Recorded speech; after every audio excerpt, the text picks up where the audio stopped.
Hello everyone, welcome to my YouTube channel. In this video, we are going to start our LangChain Full Course, and in this course, we are going to cover from basic to advanced each and everything that you need to learn in order to know LangChain. Okay, so stay tuned and make sure you watch the video till the end. So let's get started. So what is LangChain? LangChain is a powerful framework that helps you build LLM powered application by chaining together components. This application means generative AI application. Okay. So before getting to deeper, you must be thinking why LangChain, right? So let's try to understand why LangChain, why we should learn LangChain, and why we are using LangChain. Okay. See, suppose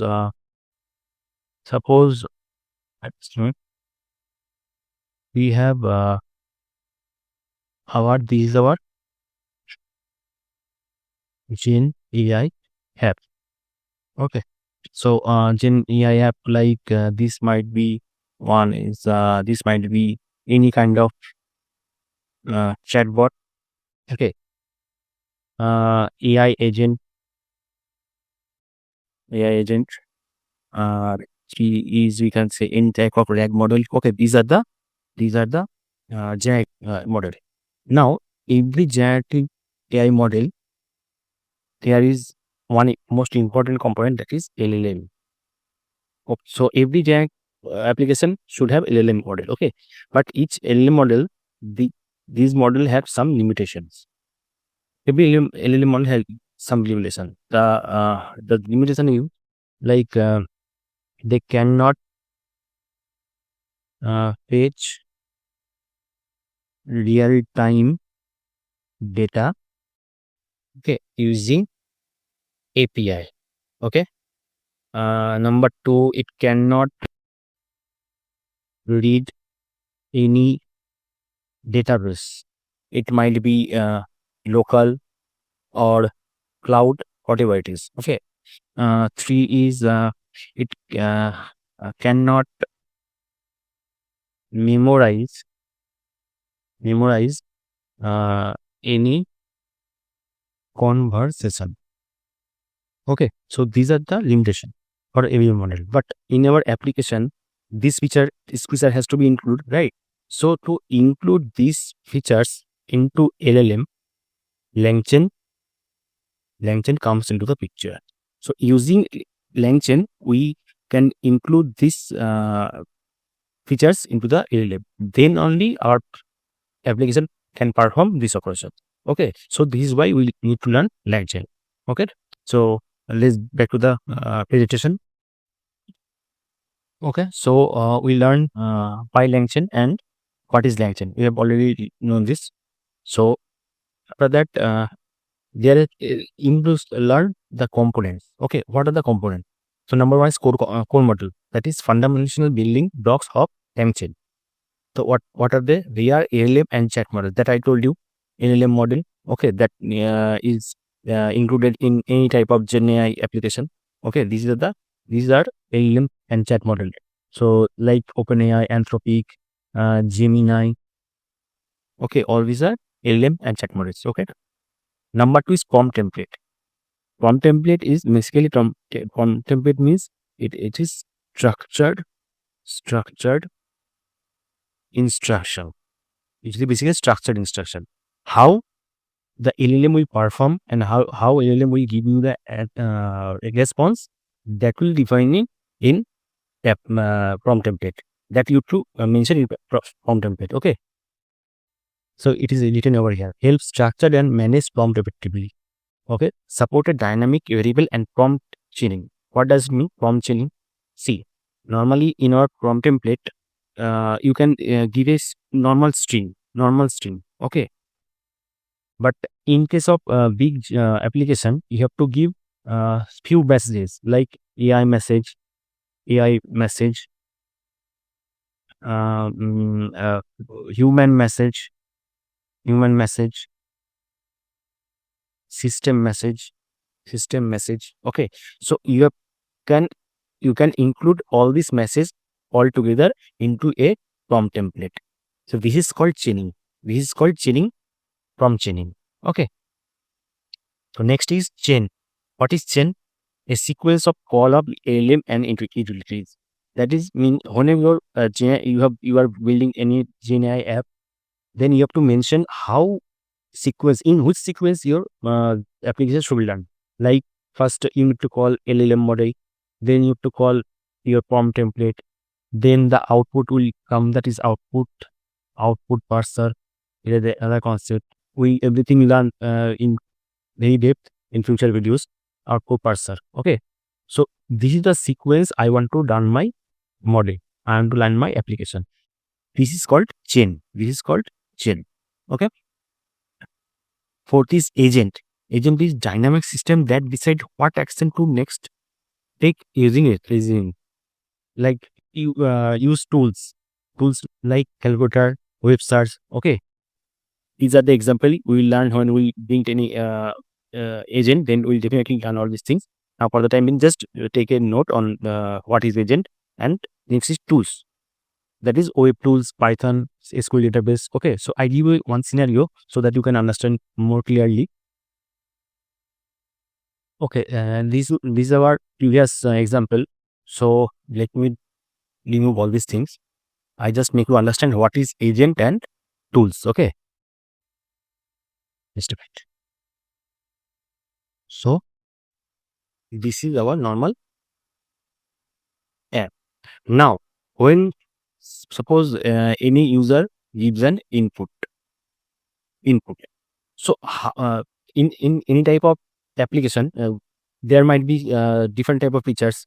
Like it might be web search, right? Web search.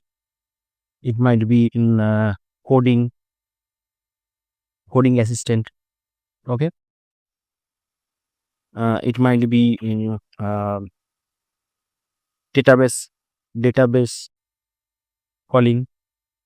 Okay, this type of operation might be performed by your app. Okay, but when any user gives the input, then how LLM then this query comes to the LLM. Then how LLM we understand which operation should I perform, this one, or this one. How this LLM we understand, right? In that case, we need to integrate one agent over here. That is agent. Now LLM will throw this query to agent. Now agent will understand what type of query is this, and based on that, agent will call tools. Agent will call tools. Suppose this is web tool. This is suppose Python tool for coding. This is for this is SQL tool, whatever it is, and so on.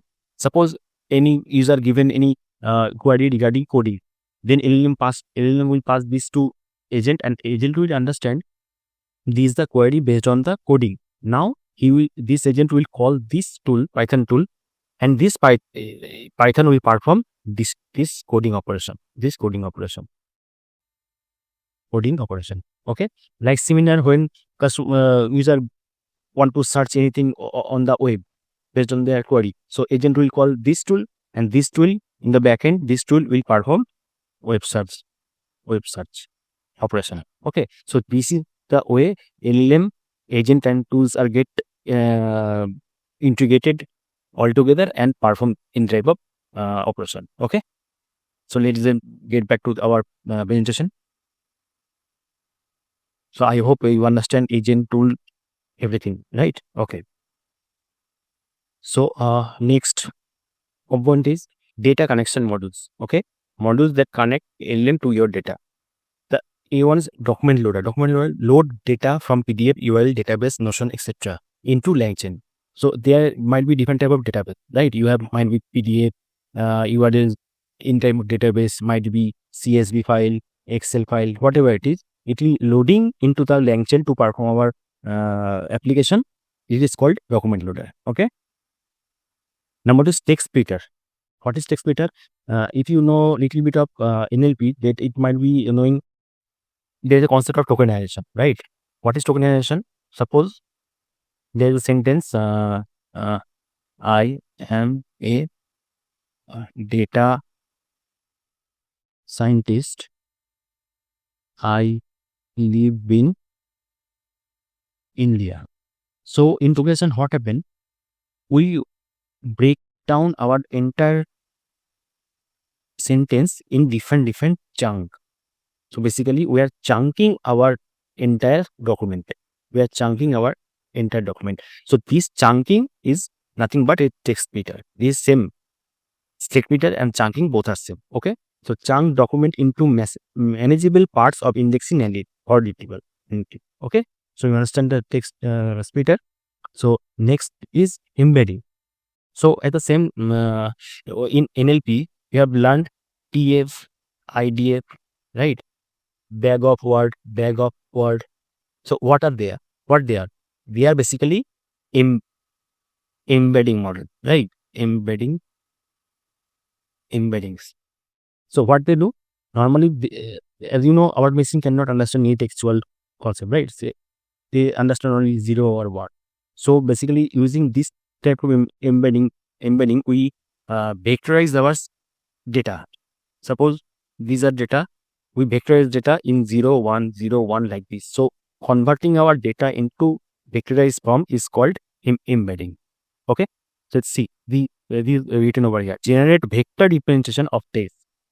Okay, of text. Support multiple providing like OpenAI, Hugging Face. These are the using OpenAI, Hugging Face. There are various models available there to perform our embedding operation. Okay. So this is embedding. Third one is vector store. What is vector store? Store and search over vector embedding of the document, and example is Pairs, Pinecone, ChromaDB, Web5. So what is the requirement of vector store? Whenever we perform our embedding operation, then we need to store this data to somewhere, right? So in that case, we need to use our vector store to store our embedded data. Okay. And fifth one is retriever. What is retriever? Retriever basically it is a mechanism to fetch relevant document from a vector store based on the query. So in our app, when any user gives any query, so based on the query, retriever retrieves the relevant context and give the response to the user. This is the role of retrievers. Okay.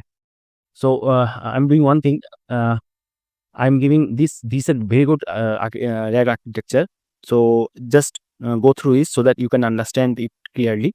So see, this is the document. Document means this is document loader that we previously learned. Okay. Now this document gets chunked. This chunking operation is performing. Then once it is chunked, then it goes to the embedding model and it is vectorized. Now it is vectorized. Then our data gets vectorized like this. Okay, like this. Now once it is vectorized, then it comes to the vector store and they store all the data over here. And this is also called as knowledge base. Okay. So this operation can perform in the backend. Now what happens? User gives an query. Okay. This query gets embedded using the embedding model. Then it gets vectorized and it's come to the vector store. But it doesn't store over here. Okay. Just don't mix it up. In vector store, only save whatever data comes from document only. Okay. Not from here. So once the queries come over here, now retriever comes into the picture and retriever retrieves the relevant context from this vector store based on the query that user has given to it. Okay. Now retriever gets the relevant context and based on that, retriever send back this response to the LLM. Now LLM modifies or restructured this as such and get back this response to the user. Okay, this is the total RAG architecture. This is simply RAG architecture. Okay, very good RAG architecture example.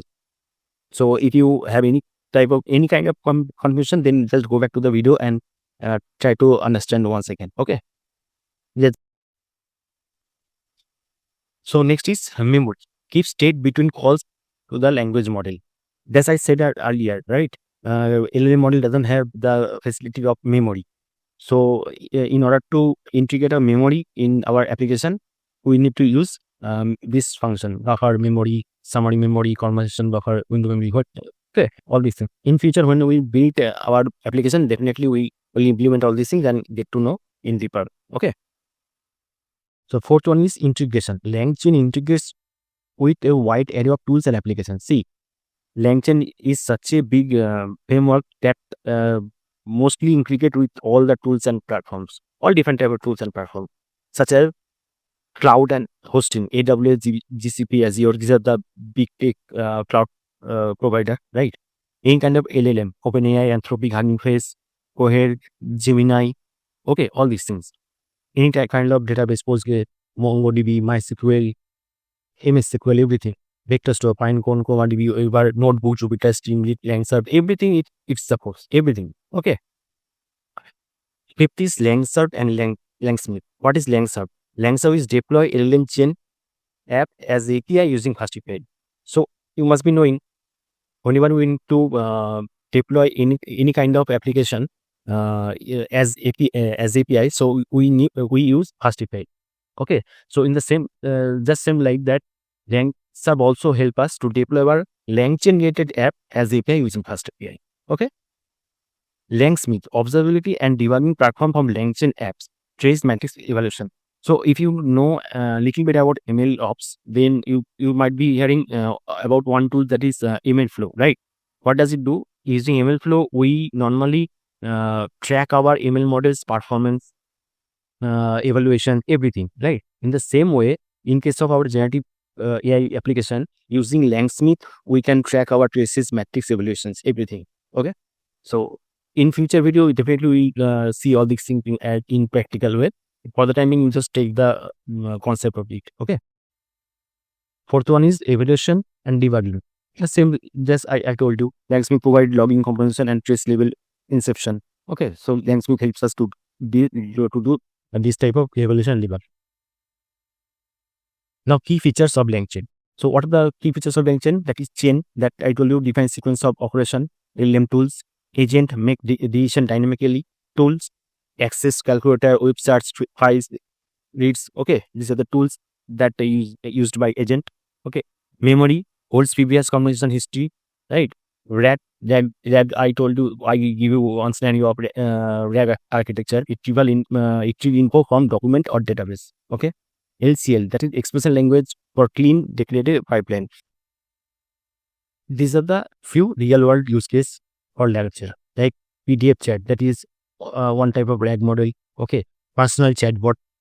These also a one kind of RAG model, personal chatbot, code assistant, help desk bot. These are the few real world case scenario. Okay, so now we do one thing. We build a small GenAI application where we integrate our LLM model so that you can get to know how LLM model is integrated in app using LangChain. Okay, so let's move to our practical part. So, friend, to start our practical, we are initially creating one GitHub repository so that we can push our entire code in this repository. And I give you the this GitHub link in the description box so that you can check it anytime. Okay. So I'm creating this as suppose LangChain course. Okay, I'm giving this name. So I'm adding a README file and keep it as public. I'm using gitignore as Python code and license HMIT license. Okay. So this is my repository, new repository. Okay. So I'm copying the URL. Now this is my new folder when where I am cloning my repository to start my project. Okay. So I'm opening my terminal. So clone and then give the URL and press enter. Then it will clone. There's some error. Just a minute. Sorry, it would be git clone. Sorry, git clone. This. So it is cloning my repositories. Okay. So I'm opening this in VS Code.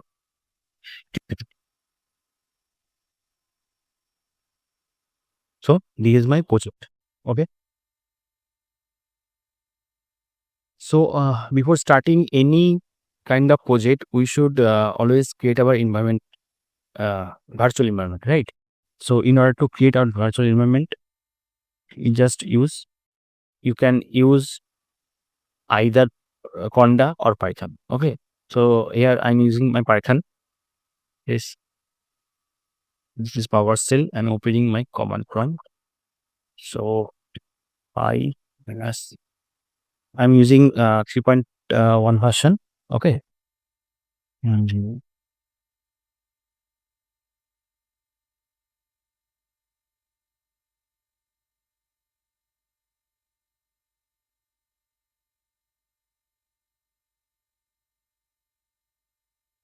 so in order to create my virtual environment, I'm using Python. Okay. So command is Py. I'm using 3.10% minus name. This is my virtual environment. You can give it any name. Okay. So let's create the space enter and let's create the virtual environment. Now see, my virtual environment has been created. Okay. So it's creating. Just a minute. Now it's created. Okay. So we have to activate this virtual environment first. So to activate this, we have to write activate. So my env /script /activate. Now press enter. Once it is entered, now see my environment has been activated. Okay. Now to start our project, first we have to create few files. That is, one is requirements.txt. Requirements.txt. Requirements.txt. You know, in requirements.txt we can specify all the dependencies that we need to use in our project, right? So in this project we use LangChain,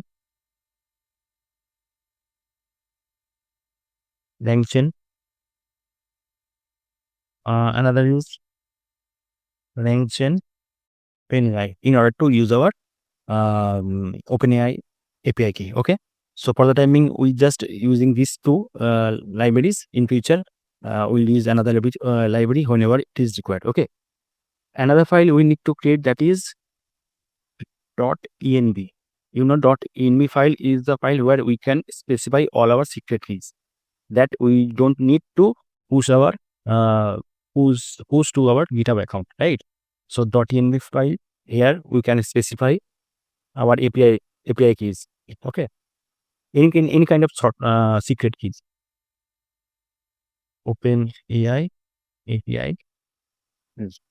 Okay, and here we have to mention our API key. Okay, so everyone create your own API key and put it over here. Okay, so I have include my own open API key in .env file. Okay, so everyone please include your open API key, or whatever API key you have. You can use Grok, any Hugging Face model, anything. Okay, for this video I'm using my open API. Okay, so now the next step is to install this requirement.txt files. Okay, to install all these dependencies. So how do we install this? We can run pip install -r requirements.txt. Okay, one more library we need to install, that is python.env. Okay, so this is the library that we need to run to access our API key from .env file. Okay, so let's run our requirements.txt file and give some time to install all the dependencies in our virtual environment. Okay. Okay, guys. So our dependency, all the library has been installed. So let's clear this screen. What happens? Let's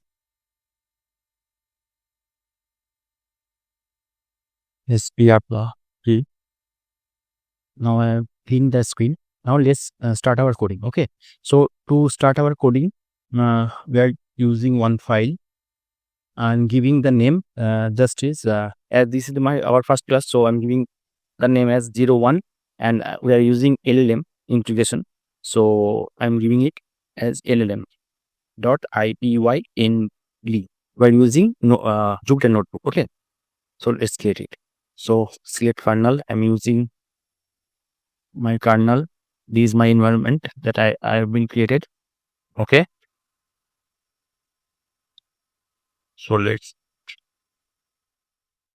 check. Now it is asking me to install the IPY kernel. So let it install. Wait for a few seconds. Okay.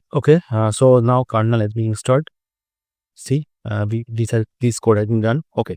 So now let's start the coding. So in order to access our OpenAI LLM model, you need to import our LangChain OpenAI import chat OpenAI. This is the library that we need to access from LangChain OpenAI library. Okay. And another is from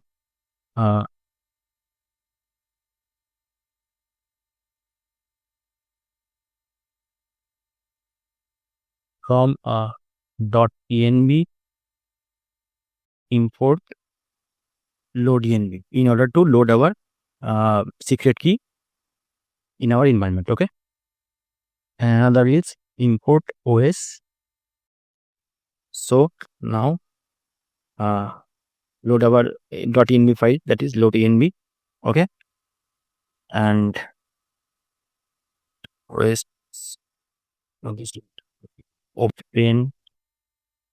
open API key os.getEnv open API key. Now we are in our environment fetching already fetched the API key of open API key. Okay, OpenAI API key in our environment. Now we are initializing our model. Okay, so I'm writing chat OpenAI. Here we have to give our model name, that is we are using GPT-4o mini model. Okay, and I give a temperature as 0 point sorry guys, 0.6. Okay, that's it. Now to invoke any kind of question, we need to use kln.invoke function. Okay, and within this brackets we have to give our any kind of prompt. Suppose what is the capital of France. Okay, right? So now let's run it.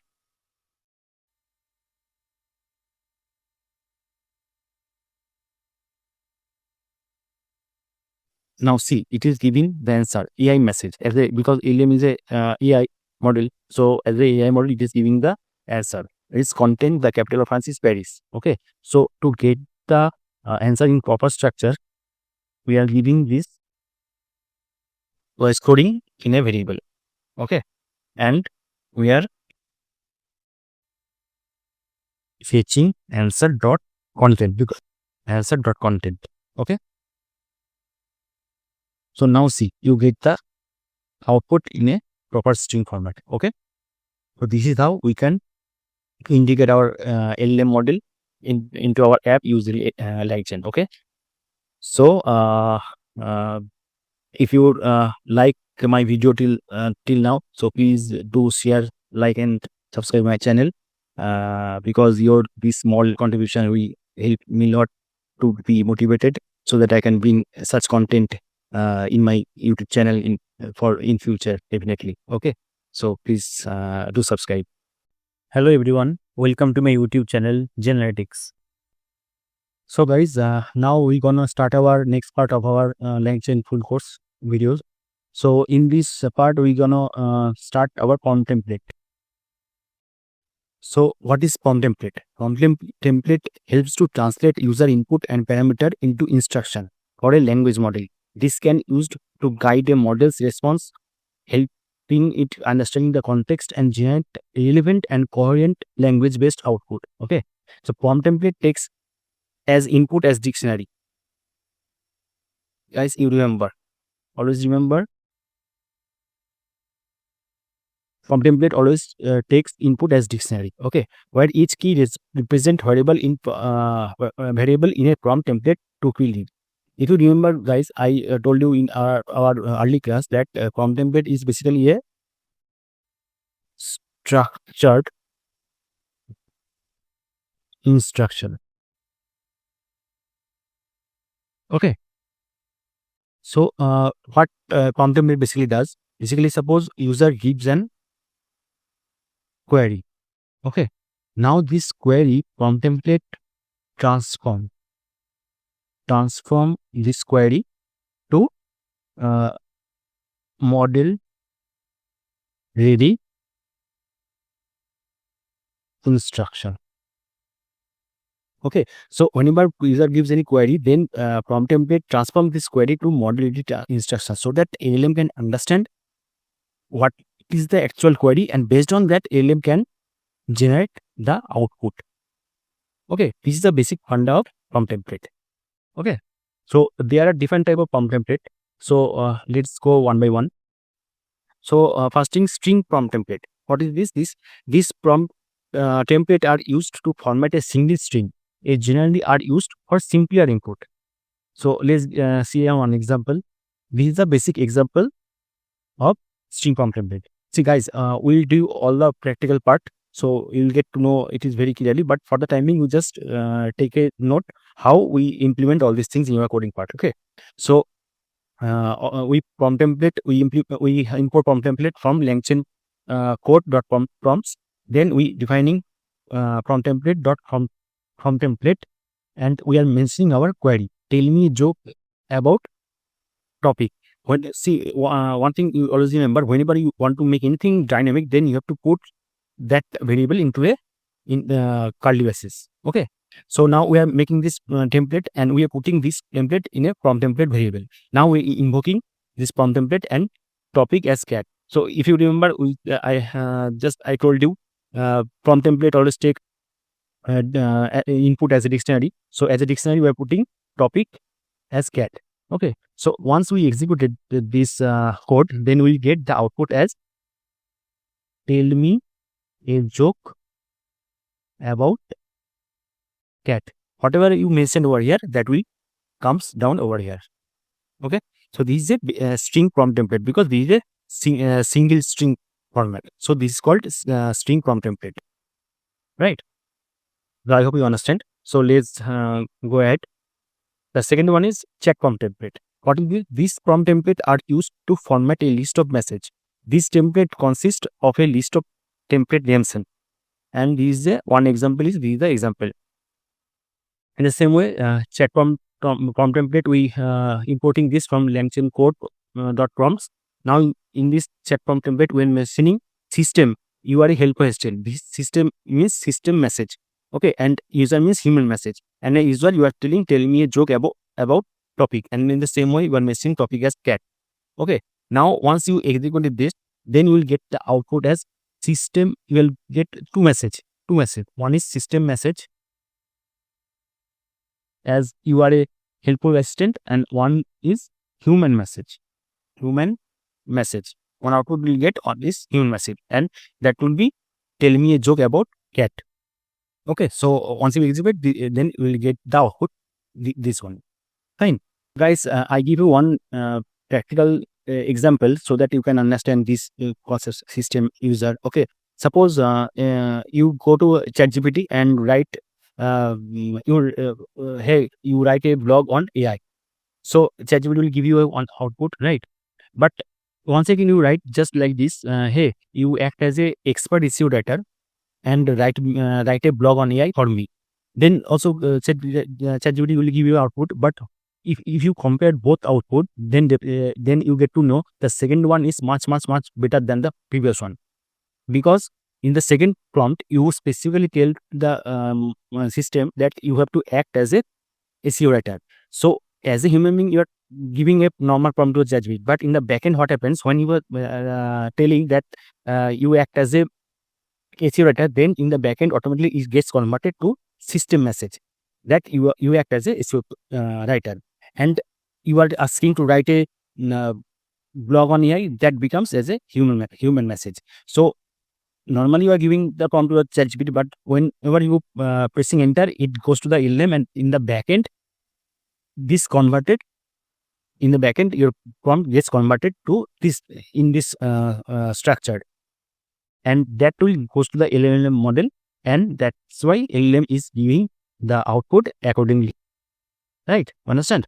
So I hope you understand. So let's move ahead. So next one is message placeholder. This prompt template is responsible for adding a list of message in a particular place. In a previous chat prompt template, we saw how we could format two messages, use system and user, that we saw, right? Each one is stream. But what if we wanted the user to pass a list of messages that we would slot in a particular spot? Okay, this is how we use message placeholder. See, this is the example. See, if you remember in our earlier class, I told you in prompt template we do prompt chaining. So what does it mean? There are different type of messages, right? AI message. I'm writing it in short. Okay, AI message, human message, system message. So all these prompt chaining together is called prompt chaining. Okay, and to implement this concept, we have to use chat prompt template along with message placeholder. Okay, so in this example, we are importing message placeholder and chat prompt template, and also we are importing LangChain core message, import human message. So in this prompt template, when mentioning system, you are a helpful assistant, and message placeholder and mentioning a message. Now when we are invoking in as a dictionary form, when putting message, human message, content high. So once we execute this, then we'll get again two message. One is system message, as you are a helpful assistant, and another is human message, that is high. Okay, so here we have mentioned one message, but we can implement here list of message, like human message, system message, everything we can specify over here, a list of message. Okay, so guys, basically this is the fundamental of prompt template. So let's start our practical part so that you can understand it more clearly, right? So jump to our practical part. So guys, we have opened our VS Code. Here now we are gonna start our coding for prompt template. So previously we start our first class. So we have named as 01 LM. Now we are building the second class. So his naming is 02. I'm giving it as prompt template. It dot IPY end. Okay. So okay. Before that, we have to start our virtual environment.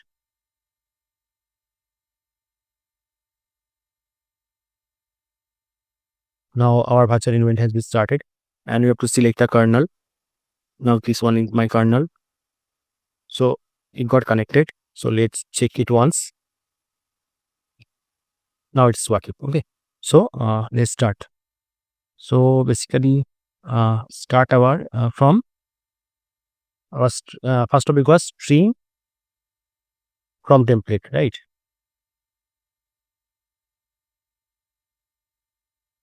That was our first topic.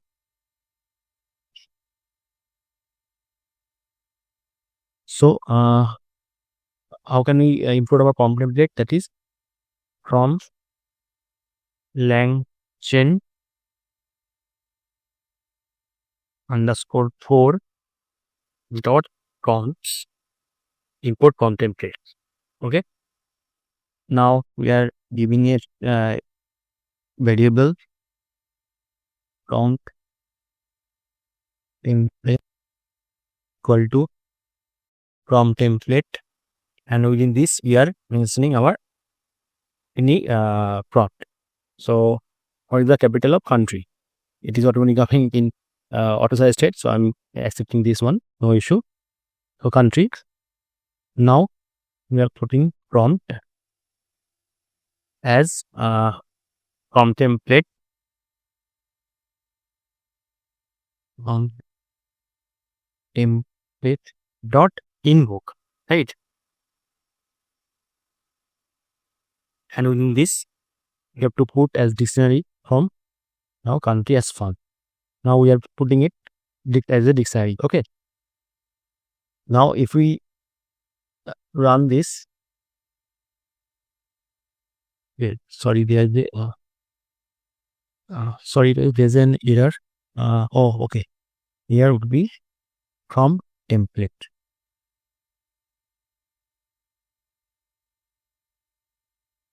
Okay. So it's got executed. Now if we are implementing our LLM. Okay.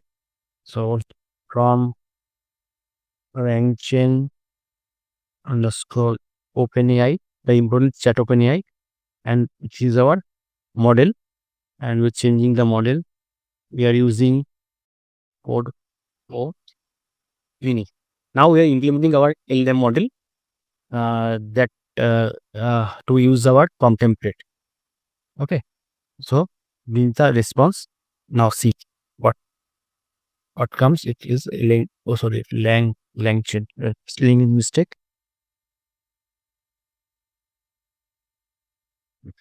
Now see the output is coming as the capital of France is Paris. So we are giving the prompt template as what is the capital of country and country France. So we have mentioned what is the capital of country, that is France. So our prompt becomes what is the capital of France. Now LLM got the input and he is giving the output as the capital of France is Paris. Okay, you understand? So this is the still prompt template. So next one is our what was that? That is chat prompt template, right? Chat prompt anything. Okay. So yep.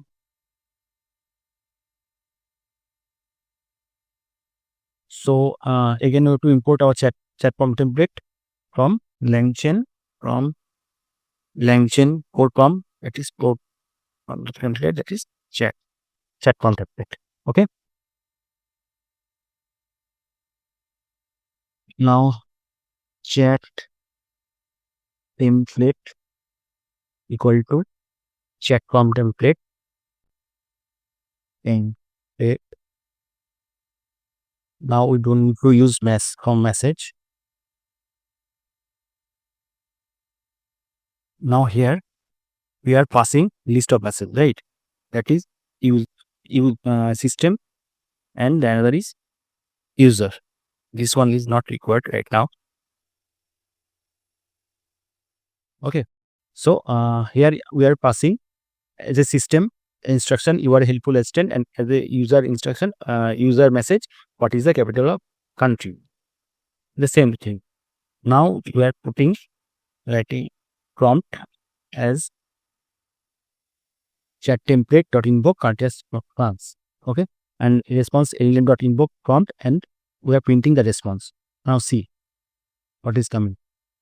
Again, the prompt is same. The capital of France is Paris. Now let me show one thing before doing this. Let me do one thing. Here I am print the prompt. Now you get to know what is printing once we executing our template. Now see here we can see that different type of message. There is system message, that is you are a helpful assistant, right? You have message system, that become actually system message. You are helpful assistant, and the user, as a user, that is what is the capital of country, that becomes that is actually human message. User means human message. See, human message content, what is the capital of France? Okay, this is the output of this template. Now we are invoking this template to using LLM and printing the output. And do structure, if we print only content, then it will become so just a minute.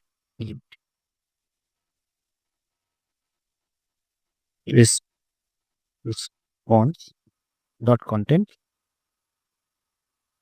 then we get the output, the capital of France is Paris. Okay. So this is the chat example of chat prompt template. Now the third one is message placeholder, right? Mm.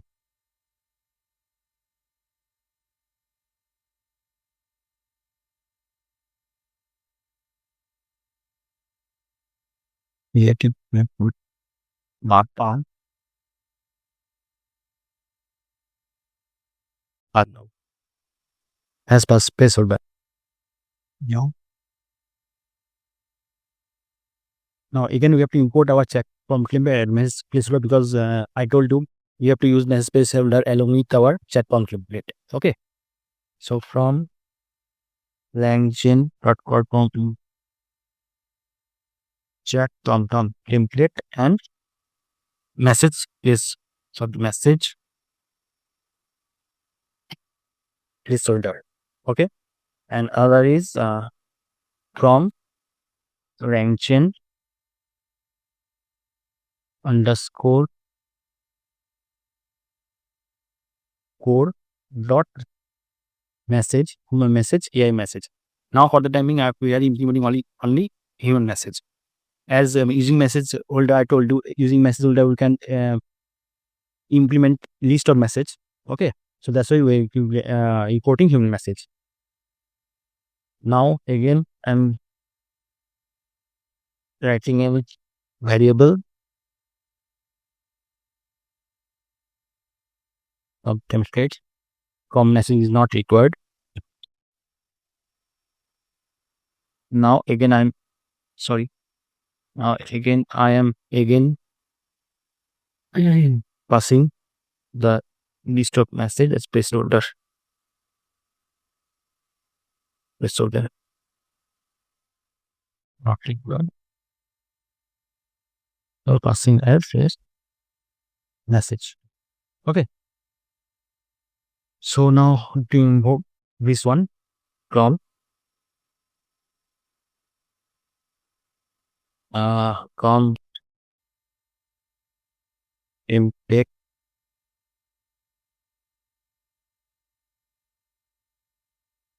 dot invoke, that is message emails content what is the capital of France. Okay, so let us execute. Sorry guys, there is a spelling mistake again. LangChain. Just a minute. Oh, okay. Sorry, again there is a spelling mistake. Okay.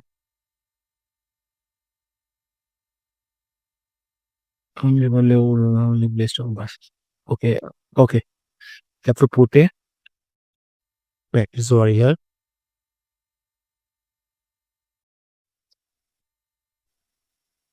Now it got executed. Okay. Now see, here we are getting again a different type of message. That is human message, system message. This system is system message. You are a helper assistant. Okay. And as human message, you are getting this one, this human message. Okay. Human message, you are getting what is the capital of France. Okay. It's same, just same like chat prompt template. But here we can give using message holder, we can give list of messages.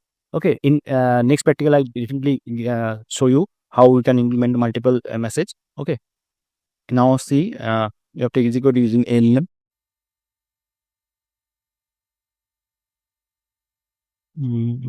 Okay, so now we gonna put this to a variable that is prompt. Okay, and now you can invoking using LLM dot invoke prompt, and we want only content. Okay, so let's see what is the output. Now see, again we got the same output. The capital of France is Paris. Okay, so this is the way we can use message placeholder. So I show you another example where you can implement multiple message. Okay, so again suppose we are importing the same thing, and along with AI message. Okay. Now again prompt template is equal to chat prompt template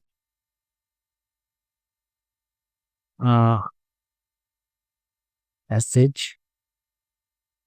Okay, I put a variable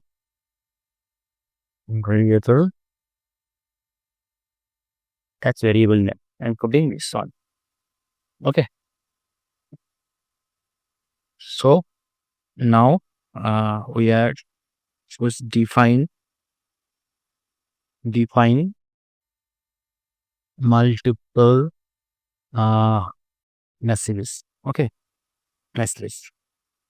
Now we are getting the suggestion like this. See, messages equal to human messages. We are providing what is the capital of France. AI message.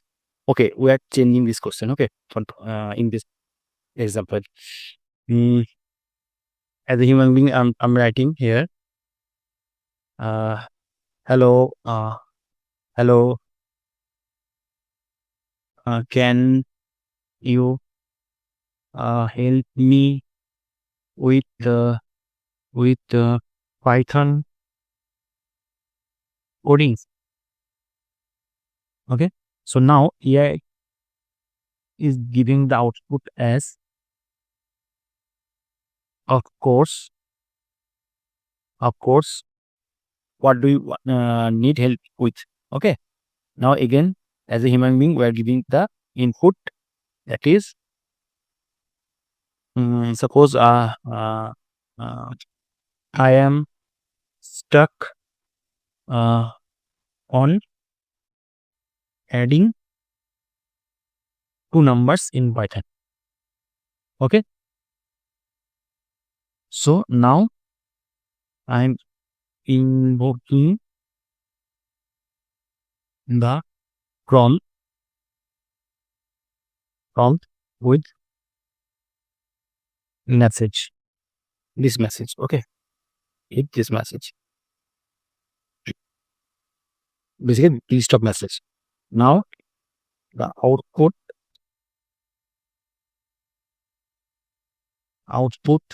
would be from template dot invoke message equal to message, right?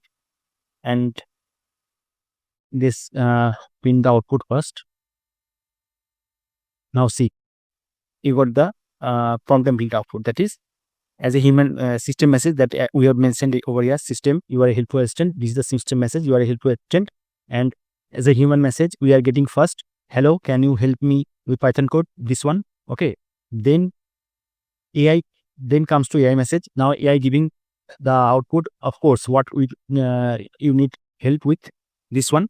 And the again the last one, human message, I am stuck with adding two numbers in Python, this one. Okay, so this is the output of our template. Okay, now we are implementing our LLM. That is, we can implement this LLM dot invoke the output as, and we are fetching only content. Now see what is happening.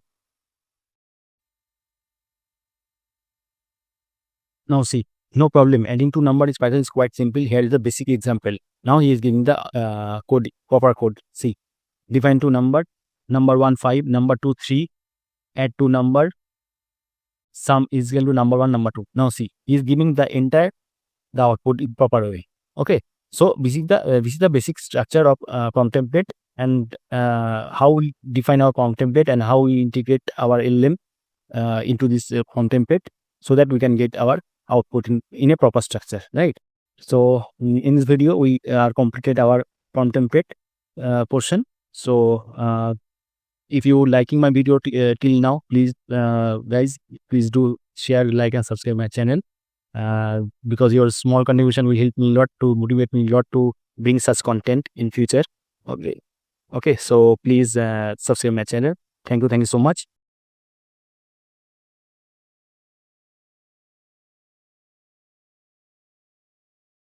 Hello everyone, welcome to my YouTube channel Genetics. So guys, now we're going to start our next module, that is structured output in LangChain. Guys, I would like to give you one information that from this module to onwards, all the modules 90 to 95% will be covered by practical. Okay, only 5% theory is there to just understand what is the definition of it and what is the logic behind it. So nothing much in theory. Most of it will be covered in practical. So I hope you will not get bored. So you will enjoy the video. So let's get started. So what is structured output? So definition of it, for many applications such as chatbots, models need to respond to user directly in natural language. Okay. However, there are scenarios where we need models to output in a structured format. For example, we might want to store the model output in a database and ensure that the output conforms to the database schema. So this is the basic simple definition of structured output. So now let me clarify you with the proper example. Okay. So guys, now suppose you have a LLM model, just like ChatGPT. Okay. Now, whenever you give any kind of input, that is text, that is natural language. Okay. So automatically it gives an output as text as well, right? That is natural language, right? So this text is basically unstructured format. Okay. So whenever you are asking any question to the LLM, automatically it gives the output as a text. So this text is called unstructured format. It's a unstructured format. But suppose we need one application where we need to store our data as output data in our database. Then we cannot store our text data in our database, right? So in that case, we need to store our data in a structured format, right? So for that, we need to use our structured output format. So for example, one example is that is data extraction. Okay, suppose what is this? Suppose you have a e-commerce website. Okay, you have a e-commerce website. Now from this this website, lots of customer comes into the website and purchase some products, and automatically they give some reviews in your website. Suppose there are lots of people, review 1, review 2. I'll just give you an example, review 3, like this, and there are so many things, so many reviews. Now it is not possible for you to read all the review every day, right?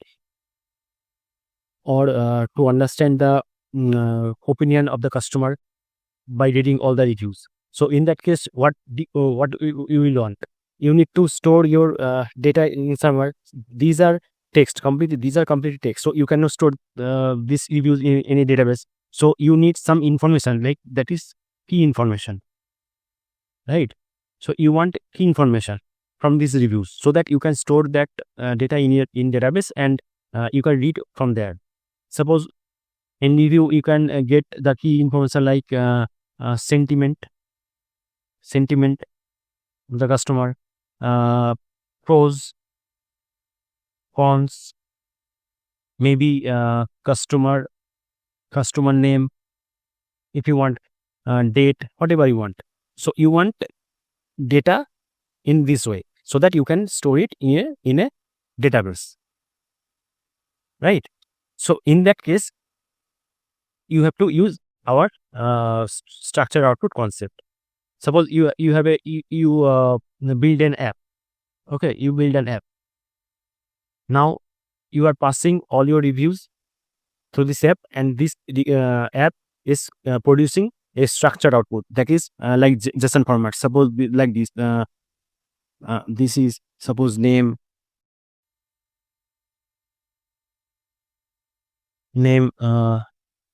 suppose the pros, like this. Okay, in this way, in a JSON format. Once you get this output, you can store it directly to the database. This is the main concept of structured output. There is another example that I can give you, that is, see, there are multiple example of that, but I give you one more example, that is, just a minute.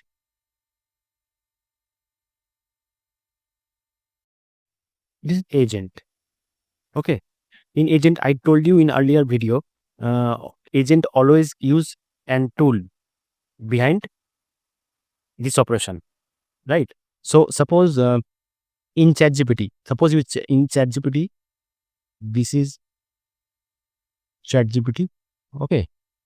Now you ask a question like sum of 2 and 2. You ask this question in your normal natural language. Now, what is happening behind the LLM? ChatGPT, there is an agent over here. Okay, and there is a tool. There is a tool. Suppose this is a calculator tool. Calculator. Okay. Now, what is happening when you are asking this question to ChatGPT? ChatGPT send it to agent, and agent is sending this question to LLM. This tool. Basically, ChatGPT is fetching this numeric data, only numeric data, and it is sending to agent, and agent sending this numeric data to tool, and tool, this calculator is summing this 2 plus 2 and giving the output as 4. This is the logic. This is the logic that is working behind the ChatGPT. Okay. So this is a structured output, right? So this is structured output. Now you might be thinking why ChatGPT is able to give a structured output, this structured output, right? So I tell you why. So why ChatGPT can give the proper structured output? Because there are 2 different type of LLMs there. One is one can like ChatGPT. This can generate structured output. Okay, and there's so many open source models there in Hugging Face. So this type of open source LLM cannot generate structured output. Okay, so if you want to use this type of LLM in our application, and to get the structured output, we need to use this simple function, that is with structured output. That's it, nothing much. Okay, and if you want to use this type of LLM model in our application, so to get this structured output, we have to use output parser. There is a separate concept, that is output parser. Okay, for using this LLM, we need to use this function, and for using this type of LLM, we have to use output parser. Okay. So what is basically happening with output structure? That is, normally we are invoking LLM.invoke. Whenever we want to invoke our any prompt, then we use LLM.invoke. But instead of doing this, we have to use LLM dot with structured output dot invoke. That's it. There is only this difference is there. Okay, but one thing you need to remember, to get this structured output, with LLM, you have to always define.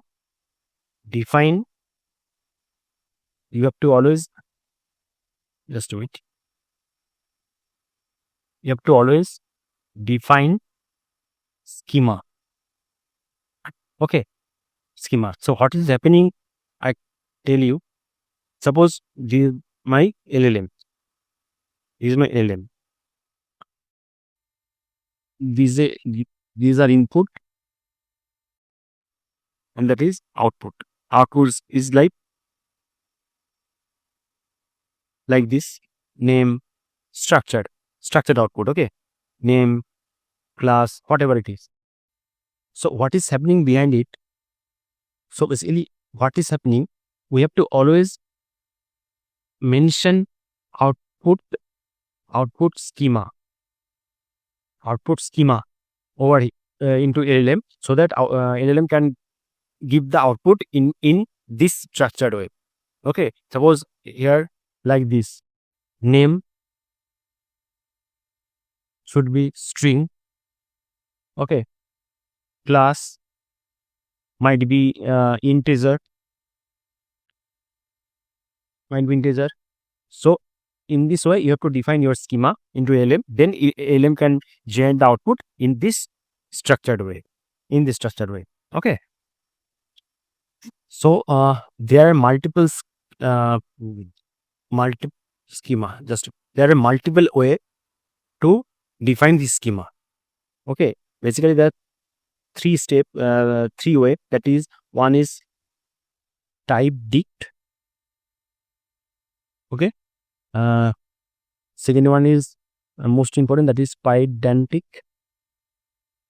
and third is JSON schema. Okay, so basically, what is the feature of it? In type dict, you can define data type. Okay, to it cannot validate data. This is very important to remember. Okay, it cannot validate data. Third is it is quite faster. In case of pydantic, what is happening? It is very much important in case of data validation at runtime. Okay, it is mostly industry grade, because in industry most of the time we need to use pydantic model. Okay. Third is, if we need to define our default value of any any input, then we can define default value. Four is, we can define description. So if we want to do all these things, then we have to do pydantic. Okay. And third one is JSON. So JSON is normally we use in JSON schema for JSON API. In case of JSON API, when we need to use JSON API, then we use JSON schema, this format. Okay, basically this is very hard to define data types. Okay, so that is why most of the time we use pydantic model, because here we can define our data type, we can validate our data. That is very much important. We can define the default value, define description, everything we can do over here. So, and also it is very easy to use. So that is why we need to use this pydantic model.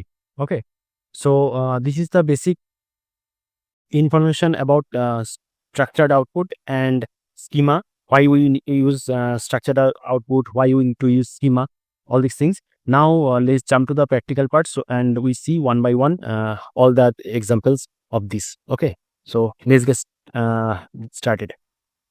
Okay, so guys, we have opened our VS Code. Now let's start coding. This is our third class. So let's make another file, that is 03 structured output .ipyng. Okay, so let's select our kernel. Yeah, it's connected. Now let's check it once. Yeah, now it's working. Okay, So first we start with our type dict example. Okay. Dict. So for this, we have to import. First, we have to import our LLM. Okay. Is chain underscore OpenAI import chat OpenAI.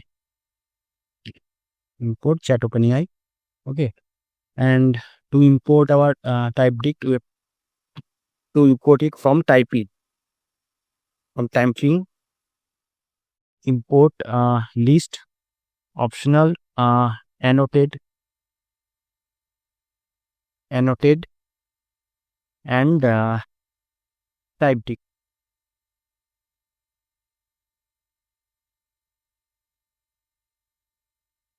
Okay. And from these are common env, DNB, low DNB. Okay. So now we are defining our LLM chat OpenAI, and we are using our model corridor 0.6 and 4 mini. Okay. Now see, to use the type dict, we have to always mention first our class. Suppose we are making a video class, movie class, and we have to mention our type dict. Now see, it is autocomplete. For movie, we can define title as string, ER as integer, okay, director as string, ENR as a list of string, and waiting as float. We can do it, okay. But to understand the metadata, data types, everything, and what is the description of this keys, we can use annotate. Okay, annotate. We can use annotated. Sorry, annotated. And here we have to define like this. See, now we have that annotated, and title should be string, and this is the definition of the title. This is the way we can define our title, so that we can show our metadata, title metadata as string, and what is the title, that is the title of the movie. That's it. And this is the way we can mention director, generating everything. Okay, so let me do it. So guys, I have added all these things. See, I have added one more option, that is box office, annotated optional float. See, you can make it any option as optional to mention this optional function. Okay, so this is the optional, and this is the general as annotated list of strings, because general might be list of string. So that is why we have included it in a list format. Okay, so now we have already mentioned our LLM. Now we have what we need to do. We have to mention structured LLM. Suppose structured LLM as LLM dot with structured output. Now, and we have to mention this class. So once we have mentioned this class, so automatically all the features, all this metadata comes to this structured LLM variables. Okay. So now what we can do, we can define another variable that which is result and structured LLM dot invoke. Okay, that is invoke. Now we can invoke our prompt. Now suppose we can mention give me details of a movie named Inception. Okay, Inception. Now let's print the result.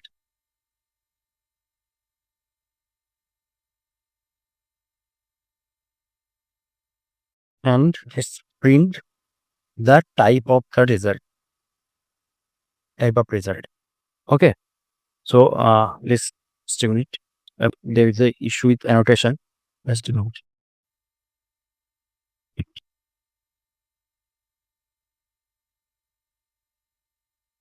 So let's run it and see what is coming out. There is an error. Okay, there's a spelling mistake. Okay, let's try it. Run it again. Okay, see, now we got the information: title, inception, release year 2010, owner as a list of this argument. Okay, action, scientific thriller. It's give a list because we have already mentioned as list. Okay, now rating is float, box office. That is the optional. If this information is not there, then it will show blank, nothing. That as it is optional. Okay, but it is there, so it fetch the data, and the class is dictionary. Now we have used type so it will by default it is the class is dictionary, right? Now I show you one thing. Suppose I have commented right now. Suppose we have created a substance of movie. Okay, and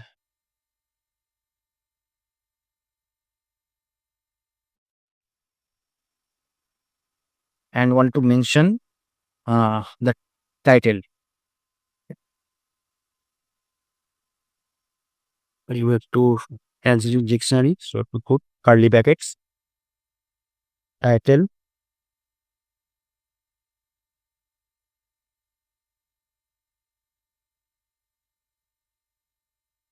now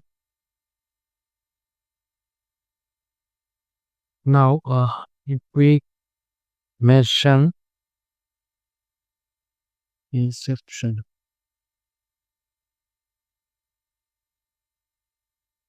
now suppose we are creating instance of this movie class and create a variable movie and put a title inception in a string format. Okay, now if we print movie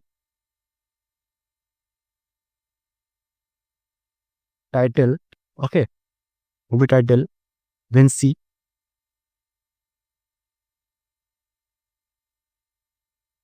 only see there is a mistake. See, inception is coming. Okay, but we have already we have mentioned title as string, right? That is string. But suppose if we mentioned any integer value over here, suppose any integer value over here, then see it is also giving the output. This is the main issue with the type tick. It can mention the data type, but it cannot validate data at runtime. This is the main issue behind the type tick. That is why we need to use pydantic. Okay, so let's start our pydantic model use so that we can understand the difference between type tick and pydantic. Okay, so let's start our pydantic.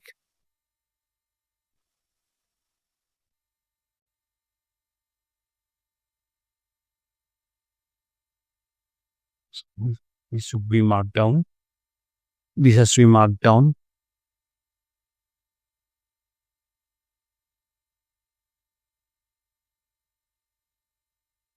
Okay. So I do one thing, guys. I don't want to make this video unnecessarily longer. So I have written this code in somewhere. So I just bring that code over here. Okay. I give you an walkthrough of the entire code and make you understand.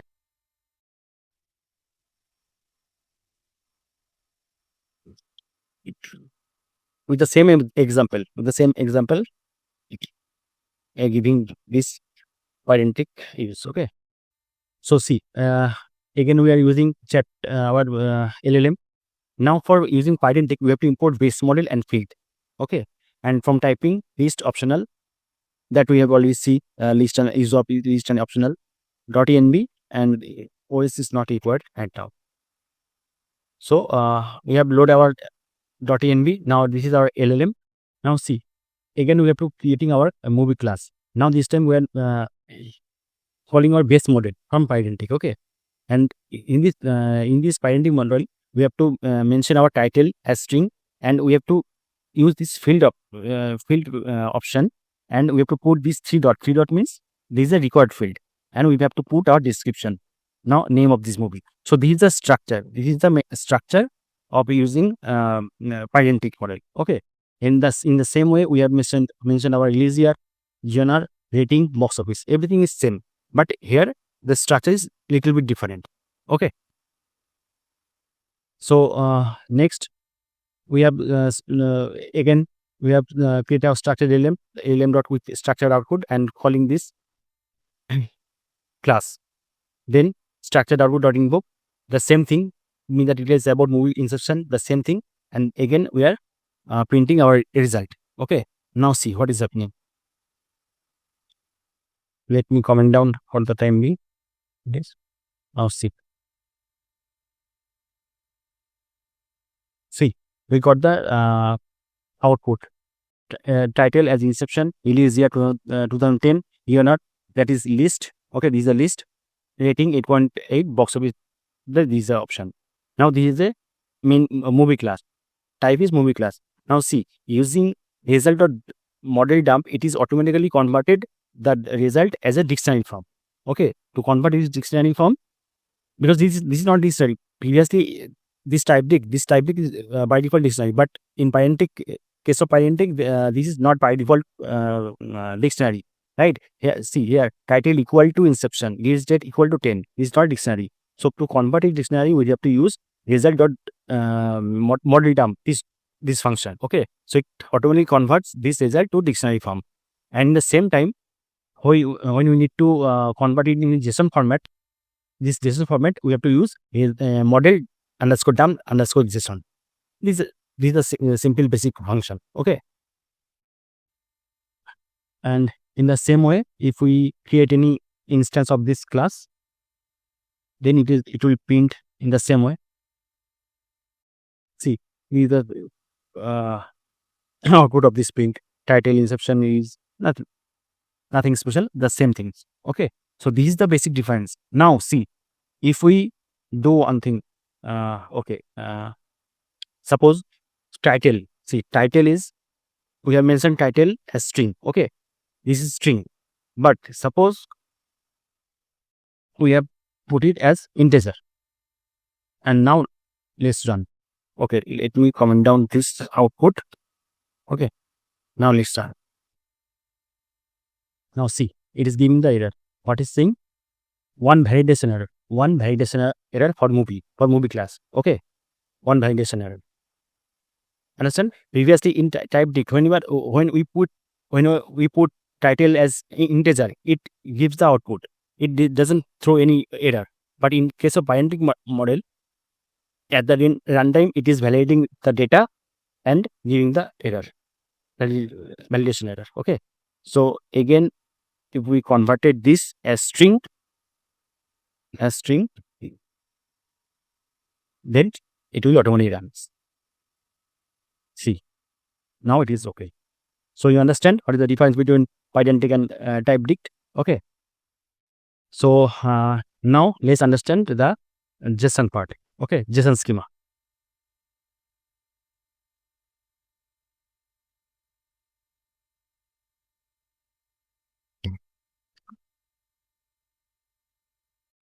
Schema.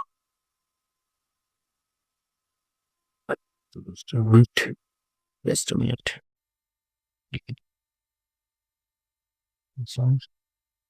JSON schema. Okay, so okay, let me copy the JSON schema as well.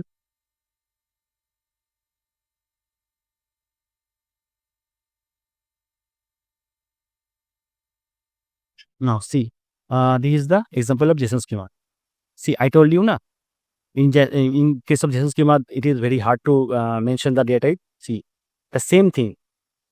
This same thing is mentioned over here in a JSON format, and this is the structure. See, it is quite difficult to write, right? Quite difficult to write. That's why we normally we don't use this JSON schema. When we are using JSON API, then only we need to use JSON schema. Okay, so this is the simple way to define our data type, and the same way we are calling our LLM structured output and result. Now see output. See the output. See the result is same. Okay, so these are the different type of option to mention our schema. Okay, so these three type we can use, but most of the case we use Pydantic because it is very much industry grade, and it is most important in case of data validation. Okay, so this is the three example of schema defining schema. So I give you another example that I mentioned in my theory part. Just like to for in case of review. Okay, so I show you one example for product review. So how does it look? Let's see. The same thing. Okay, we are importing list, optional, Pydantic base model field. Everything is same. Now we are getting a product review, one class that is product review. Now here is product name, that is string, review name, that is string, rating float. Okay, all this mandatory, table.me is mandatory, and we are putting the description. What about it? Rows list, because there might be multiple list of rows, so that is why we are putting it in list of string. Cons also list of string. Review text string. Would comment, that is bool, yes or no. Yes or no. That is why boolean, it is boolean, and purchase date optional. It is optional. If there in our review date is mentioned, then it will fetch. Otherwise, it will show blank. That's why we make it optional. Okay. Now we are calling our LLM and structured LLM in the same way, and this is our one review. This is a dummy review, guys. I have generated. So this is a dummy review. We are sending to our structured LLM. Okay. Now we are printing our result. We don't need these two. This is also don't required. Now we are printing our result. Now see what is happening. What is coming out. Now see the output is like this. Product name this. Okay. See rating 4.5. Pros, this is a list. Understand? This is a list. Pros. Sound quality, exceptional battery life, these are pros. Okay. Now we can get cons is also there. Like this is a description. See all the information, whatever we have mentioned over here, all the information is coming out over here. All the information. See at the last, see purchase date, you got the purchase date. Would recommend it true, that is yes. Okay, like this. So from a review, from this big review, this is the intertext, right? So it is not possible to read as a human being, because there are lots of review might be there. So by passing this review to our LLM, we can get a structured output in this way. Okay, in this way. Now we can store this data in our database easily, right? So that is why we need to use our structured output. Okay.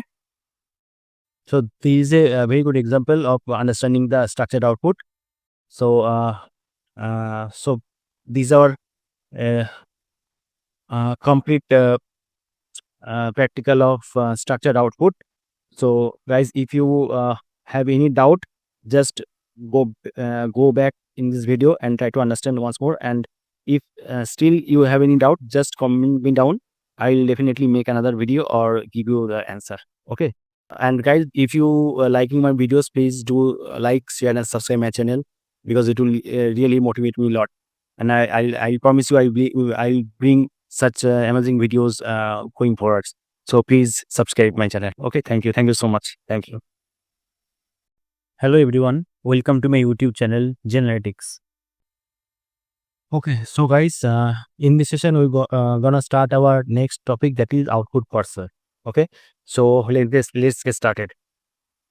So what is the definition of output parser? Output parser is responsible for taking the output of a model and transforming it to a more suitable format for downstream tasks. Right? Useful when you are using LLMs to generate structured data or to normalize output from chat models and LLM. So this is a basic overview of output parser. So in our last session we have discussed little bit. So see, I just give a small recap on our previous session. Suppose they are in LLM. Okay. Now, whenever you are giving any input, LLM is giving an output, right? But this is text. So this is unstructured. This is unstructured data. Okay. So if we want to store our data to any kind of database, then we have to get a structured output, right?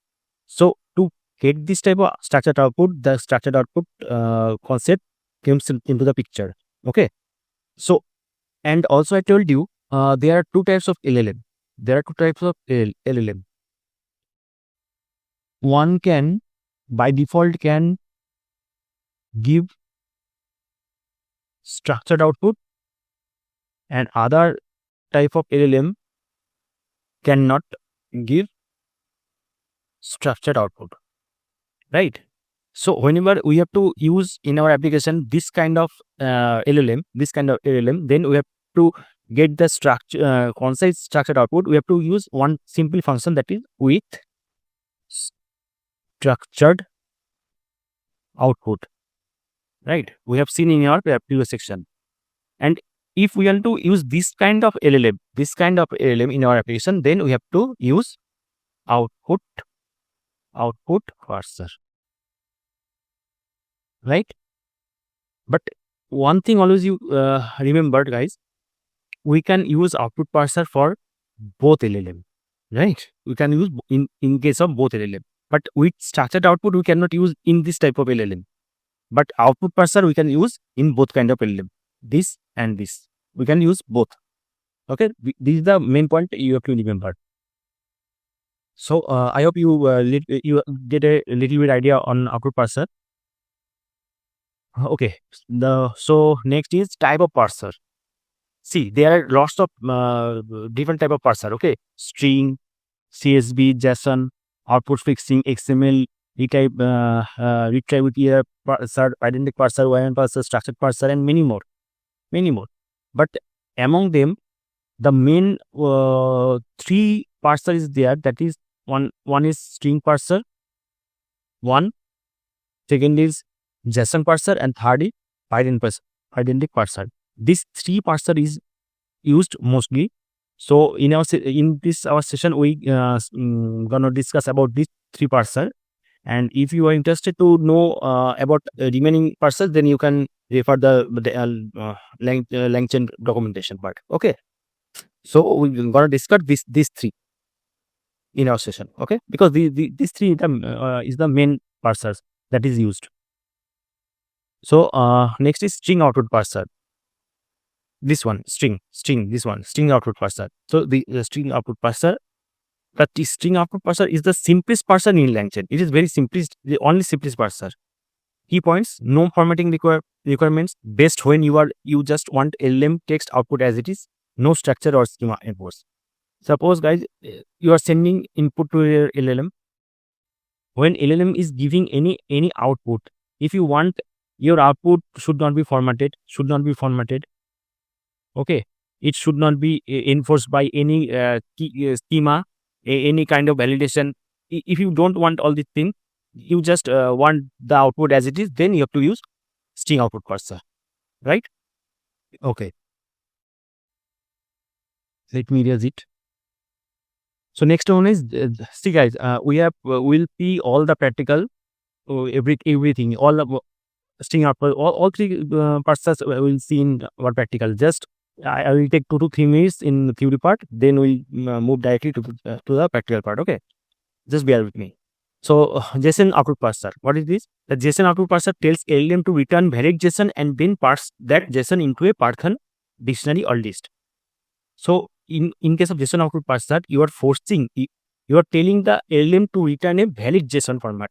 and then you are parsing this JSON into Python dictionary or list. Okay. So key points are convert JSON string into Python object. I told you.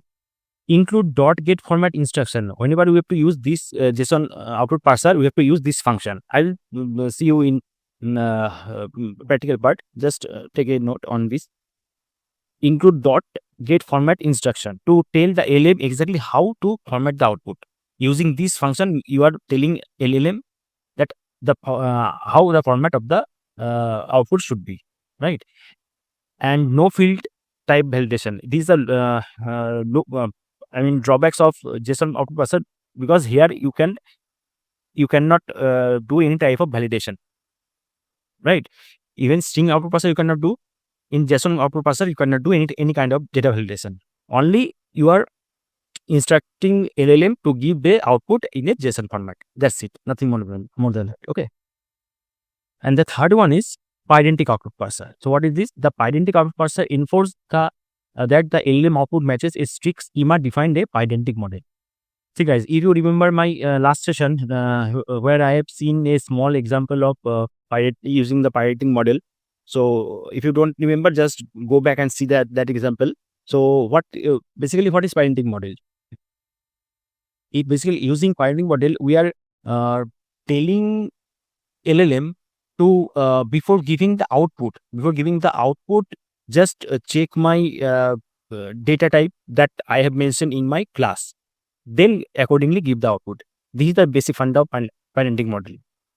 You create a class and okay, and mention all the data type, name, suppose string, role in integer. You have mentioned all these things. Now when you are actually you are inheriting this class into the LLM, then when LLM is giving the output, before giving the output, LLM will check this metadata and this schema, and if it is matches with the output, then only it will give the output, else it will fail. So to basically to validate our data before giving the output, we have to use pydantic model. Okay, I've given you the example in previous session. Today in this session also I give you one example. Okay, so in the same way, pydantic parser is also working in the same way. The pydantic parser enforces that LLM to output matches a strict schema defined in our pydantic model, right? The same thing. So let me erase it. So see, key points. Strict schema validation using pydantic, that we know. Using pydantic, we do schema validation, right? Automatically generates format instruction for the LLM. Whatever we have mentioned in our class, accordingly LLM give the output, right? And if the LLM output does not match the schema, then parsing fails. I told you, if the schema doesn't match, then parsing will fail. These are simple. Okay. So these are the basic three type of output parser. And now we see the practical. So let's jump to the practical part. Okay. Okay, guys. So we have opened our VS Code for our practical session of about output parser. So this is our fourth class. So now let's create a new file. This 4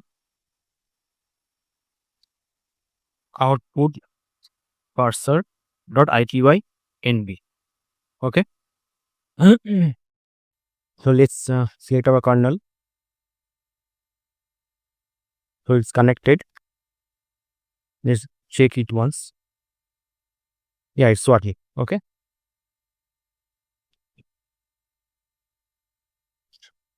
So first we see our string output parser. Okay.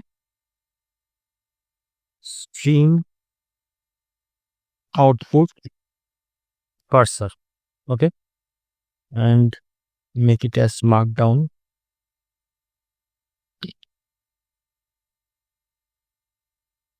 String output parser. So first of all, we have to import our LLM model from LangChain. Sorry, you have to convert this into Python. Okay. From LangChain underscore OpenAI import chat OpenAI. Okay. From LangChain core dot prompts import prompt template, and for string out parser we have to use LangChain core dot output parsers import string output parser. Okay. And from .env import load.env. Okay.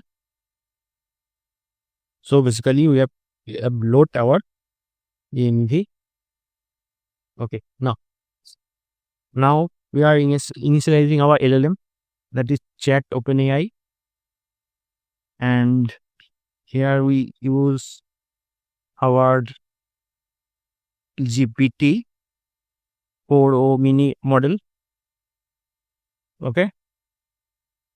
And temperature 0.6. That's it. Okay. Now we are creating a template that is from template dot from template. Now here we have to give a prompt. Okay. Now see who is the president of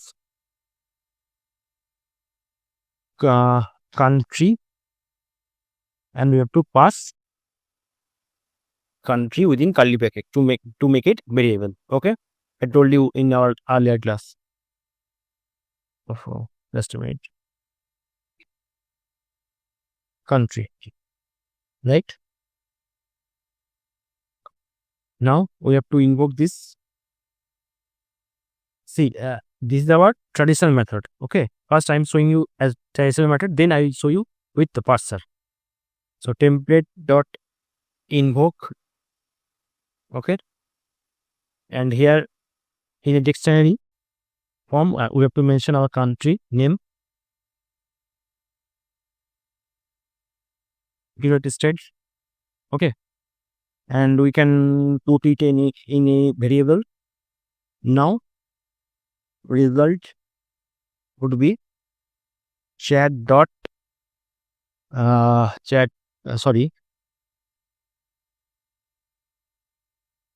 LLM dot invoke, and we are passing our chat, this one. Now printing our result. Okay, now see,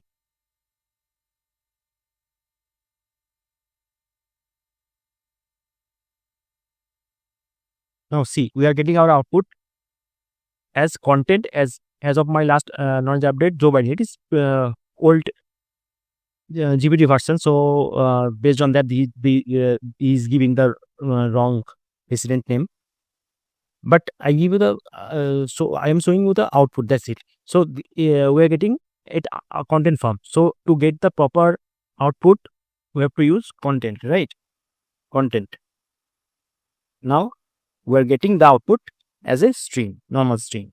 Okay, so these are traditional method. Now let me use the parser. Using the parser. Okay,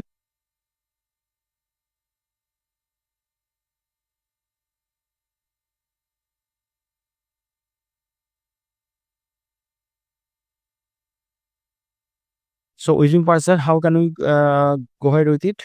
Oh, okay, let me mark it as Python. Okay, so first we have to initiate our parser.